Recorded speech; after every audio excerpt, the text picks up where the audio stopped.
গত বছরের ঈদুল আজহায় দেশজুড়ে আলোচনার কেন্দ্রবিন্দু হয়ে উঠেছিল 15 লাখ টাকার ছাগল। পরবর্তীতে যার রূপ নেয় আলোচিত ছাগল কাণ্ডে, যার মাধ্যমে দুর্নীতির বিভিন্ন পরদ বের হয়ে আসে।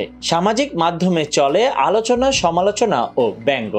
এক বছর আগের বিষয়টি এখনো অনেকের বক্তব্য দুর্নীতির উদাহরণে চলে আসে। শুরুটা হয়েছিল এক ভিডিওর মাধ্যমে। সাদিক অ্যাগ্রো ফার্মের মালিক মোহাম্মদ ইমরান হোসাইন ব্রিটল জাতের ছাগল বলে সামাজিক মাধ্যমে ওই ছাগলটির ছবি ভাইরাল করেন। ইমরান হোসেন এখন জেলে। পরে 15 লাখ টাকায় ছাগলটি কিনে নেন এনবিআর এর তৎকালীন কর্মকর্তা মতিউর রহমানের ছেলে মুশফিকুর। ছাগলটি কেনার পর একটি সেলফি তুলে সামাজিক মাধ্যমে পোস্ট করেন। পরে অনেকে প্রশ্ন তোলেন, একজন সরকারি কর্মকর্তার ছেলে এত টাকা দিয়ে কিভাবে ছাগল কেনে? এরপর মতিউর দাবি করেন মুশফিকুর তার ছেলে নয়। পরে অনুসন্ধানে বের হয় মতিউরের আরেক বিয়ের তথ্য। দুদক খুঁজতে থাকে তার আয়ের উৎস।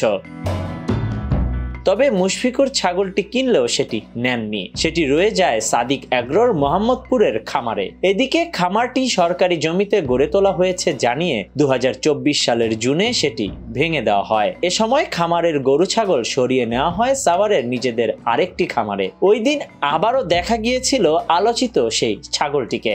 সাদিক অ্যাগ্রো সূত্রে জানা যায়, সাভারের খামারে এখনো ছাগলটি আছে।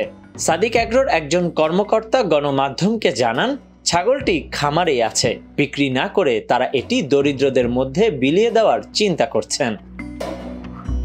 গত 5 আগস্ট ছাত্র জনতার অভ্যুত্থানের পর দেশ ছেড়ে পালিয়েছেন শেখ হাসিনা। জানুয়ারিতে দুদক অবৈধ সম্পদ অর্জন ও সম্পদের তথ্য গোপনের অভিযোগে মতিউর ও তার প্রথম স্ত্রী লায়লা কানিজ তাদের ছেলে তৌফিকুর রহমান ও মেয়ে ফারজানা রহমানের বিরুদ্ধে মামলা করে। 15 জানুয়ারি গ্রেফতার হন মতিউর ও তার স্ত্রী লায়লা।